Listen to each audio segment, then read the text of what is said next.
ท่านผู้ชมในวันที่28 ตุลาคม 2025ศาสตราจารย์ปริญญาเอกเจริญเยียมเปาเฮอร์รองประธานสภาแห่งชาติกรรมการคณะกรรมการเลือกตั้งระดับชาติรองหัวหน้าอนุกรรมการโฆษณาปลุกระดมขบวนการและย่องย่อได้ให้เกียรติแถลงข่าวเกี่ยวกับการแต่งตั้งคณะกรรมการการเลือกตั้งระดับชาติเพื่อเลือกตั้งสมาชิกสภาแห่งชาติสุดที่10และสมาชิกสภาประชาชนขั้นแขวงสุดที่5และผลสำเร็จการดำเนินกองประชุมข้างปฐมฤกษ์ของคณะกรรมการเลือกตั้งระดับชาติ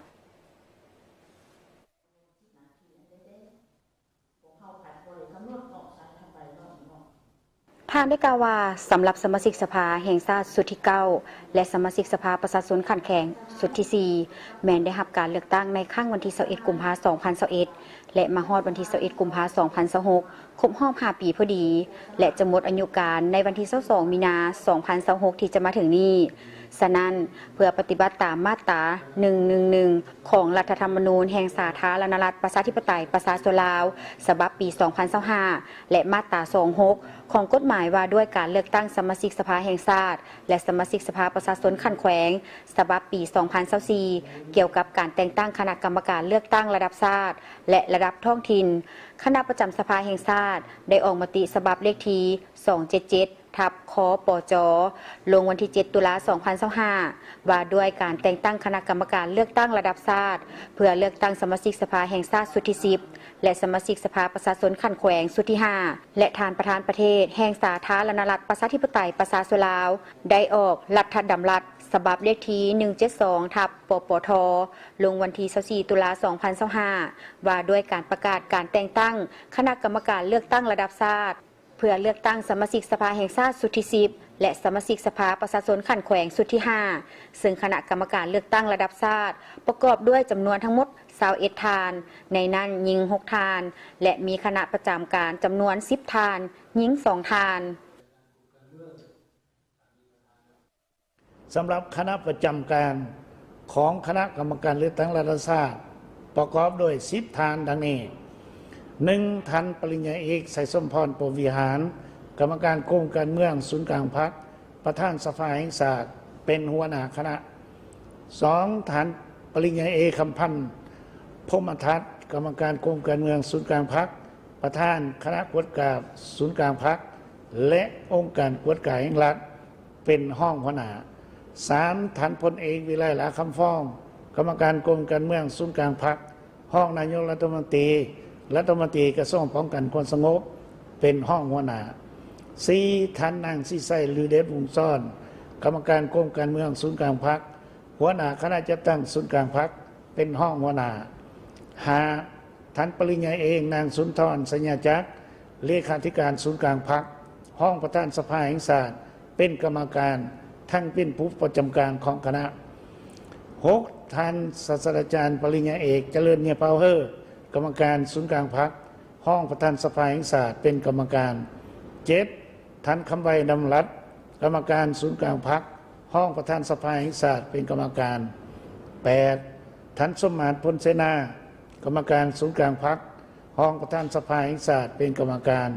9. ท่านพลโทสุวรรณเรืองบุญมีกรรมการศูนย์กลางพรรค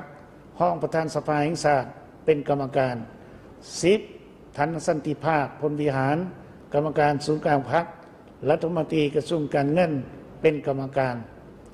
คณะกรรมการเลือกตั้งระดับชาติและคณะประจำการดังกล่าวมีสิทธิและหน้าที่นำผ้าสี่นำการจัดตั้งดำเนินการเลือกตั้งสมาชิกสภาแห่งชาติสุดที่10และสภาประชาชนขันแขวงสุดที่5ให้ถูกต้องตามรัฐธรรมนูญแห่งสาธารณรัฐประชาธิปไตยประชาชนลาวกฎหมายและระเบียบการเลือกตั้งรับประกันให้การเลือกตั้งบรรลุผลสำเร็จตามจุดประสงค์และรายละคันหมายที่กำหนดไว้สำหรับผลสำเร็จของการดำเนินกองประชุมข้างปฐมฤกษ์ของคณะกรรมการเลือกตั้งระดับชาติฐานได้แจ้งให้รู้ว่าเพื่อหาประกันให้การดำเนินการเลือกตั้งสมาชิกสภาแห่งชาติสุดที่10และสมาชิกสภาประชาชนขั้นแขวงสุดที่5มีประสิทธิภาพประสิทธิผลมาในวันที่27 ตุลาคม 2025นี้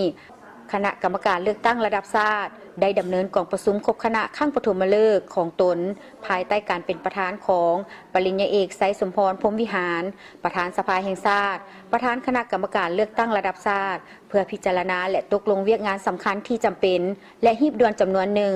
ในการกาเกี่ยมให้แก่การเลือกตั้งสมาชิกสภาแห่งชาติสุดที่10และสมาชิกสภาประชาชนขันแขวงสุดที่5ซึ่งมีเนื้อในและผลสำเร็จคือดังนี้กองประชุมได้พร้อมกันค้นคว้าเสื่อมซึมมติกรมการเมืองศูนย์กลางพรรคว่าด้วยการเพิ่มทวีการนำพาสี่นำขององค์คณะพรรคทุกขันต่อการเลือกตั้งสมาชิกสภาแห่งชาติสุดที่10และสมาชิกสภาประชาชนขันแขวงสุดที่2กองประชุมได้ผ่านมติตกลงของคณะประจำสภาแห่งชาติและรัฐธรรมนูญของประธานประเทศแห่งสาธารณรัฐประชาธิปไตยประชาชนลาวว่าด้วยการแต่งตั้งคณะกรรมการเลือกตั้งระดับชาติเพื่อเลือกตั้งสมาชิกสภาแห่งชาติสุดที่10และสมาชิกสภาประชาชนขันแขวงสุดที่3กองประชุมได้ผ่านมติของคณะกรรมการเลือกตั้งระดับชาติว่าด้วยการจัดตั้งและการเคลื่อนไหวของคณะกรรมการเลือกตั้งระดับชาติเพื่อเลือกตั้งสมาชิกสภาแห่งชาติสุดที่10และสมาชิกสภาประชาชนขันแขวงสุดที่5ในนี้ได้กำหนดละเอียดเกี่ยวกับสิทธิและหน้าที่ของคณะกรรมการเลือกตั้งระดับชาติและคณะประจำการ 4. ผ่านกองประชุมได้ผ่านแผนการดำเนินงานของคณะกรรมการเลือกตั้งระดับชาติเพื่อเลือกตั้งสมาชิกสภาแห่งชาติสุดที่10และสมาชิกสภาประชาชนขันแขวงสุดที่5ในนี้ได้กำหนดละเอียดเกี่ยวกับจุดประสงค์ระดับคาดหมายทัศนะสีนำทิศทางเวียกจุดสมและบาทกล่าวดำเนินการกาเกี่ยมการเลือกตั้งสมาชิกสภาแห่งชาติสุดที่10และสมาชิกสภาประชาชนขันแขวงสุดที่5เตนี่จนหอดกองประชุมขังปฐมฤกษ์ของสภาแห่งชาติและสภาประชาชนขันแขวงสุดใหม่กองประชุมได้ผ่านมติของคณะกรรมการเลือกตั้งระดับชาติว่าด้วยการแบ่งงานแบ่งความรับผิดชอบภายในคณะกรรมการเลือกตั้งระดับชาติในนี้ได้มอบหมายหน้าที่และความรับผิดชอบอย่างละเอียดแต่ละทาง 6. กองประชุมได้ผ่านมติของคณะกรรมการเลือกตั้งระดับชาติว่าด้วยการแต่งตั้งและการเคลื่อนไหวเวียนงานของบรรดาอนุกรรมการคณะกรรมการเลือกตั้งระดับชาติซึ่งรวมมีอนุกรรมการคือ 1. อนุกรรมการเลขานุการ 2. อนุกรรมการโค้งประกอบและบุคลากร 3. อนุกรรมการโฆษณาปลุกระดมขบวนการและการย่อ 4. อนุกรรมการป้องกันศาสตร์ป้องกันความสงบ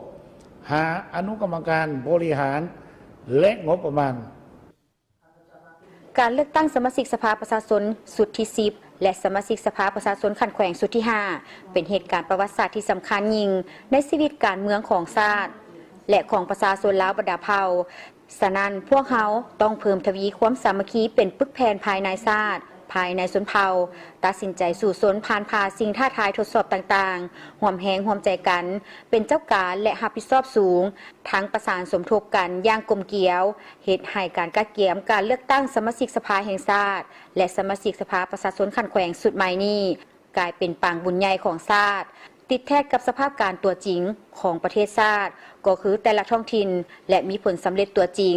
เฮ็ดแนวใดให้สามารถรับประกันการเสริมขยายสิทธิประชาธิปไตยประชาชนลาวบรรดาเผ่าอย่างแข็งแรงเต็มส่วนกว้างขวางทั่วถึงและลึกซึ้งเพื่อเลือกเฟ้นให้ได้ผู้สมัครเลือกตั้งที่มีมาตรฐานและเงื่อนไขอย่างครบถ้วนตามที่ได้กำหนดไว้ในกฎหมายมาเป็นสมาชิกสภาแห่งชาติและสมาชิกสภาประชาชนขันแขวงเพื่อเป็นตัวแทนประชาชนลาวบรรดาเผ่า